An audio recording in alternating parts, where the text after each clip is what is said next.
আসসালামু আলাইকুম guys, welcome to my new mini blog. আজকে আবার একটা বিয়েবাড়ির ফার্স্ট ডে নিয়ে চলে এসেছি। আজকে হলদি। তো আজকে আমরা যাচ্ছি, আমার একটা দিদি বান্ধবী দুটোই ও, ঠিক আছে। তো ওর আজকে গায়ে হলুদ, তো ও যার জন্য সবাই রেডি হয়ে নিয়েছি। ও রেডি হয়ে গেছিলো, তারপর এখানে ফটোশ্যুট স্টার্ট হয়ে গেছিলো। এখানে আমরা সবাই মিলে ফটোশ্যুট করছিলাম, আমিও দাঁড়িয়ে দাঁড়িয়ে ভিডিও ক্লিপ নিচ্ছিলাম। তারপরে সবাই এক এক করে চলে আসলো। রাইকে বলছিল ব্লগে নিতে, একটু নিয়ে নিলাম, তো আমিও নিজেকে একটু দেখিয়ে নিলাম। তারপরে আমাদের স্টার্ট হয়েছিল এখানে হলুদের ডেকোরেশন। তো এখানে হলুদের ডেকোরেশন হচ্ছিল। ওরপর ক্যামেরা চলে এসেছিল, দোকান থেকে কিছু শুটার হচ্ছিল। তারপর হাতে করে করে যায়, আমি এটা হাতে বেঁধে দিই। তো এখানে কিছু দেখতে থাকো, এখানে ফটোশ্যুটে দিচ্ছি।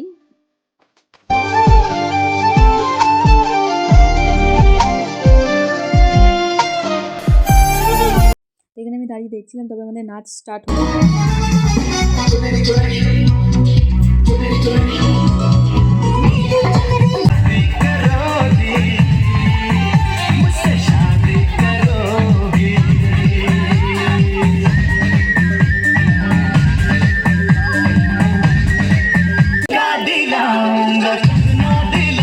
তো আমি নাচতে নাচতে সব ভুলে গেছিলাম ভিডিও নেওয়ার কথা। তো আজকে এটাই ছিল আমার মিনি ব্লগ। ভালো লাগলে লাইক কমেন্ট শেয়ার করে দিয়েছো।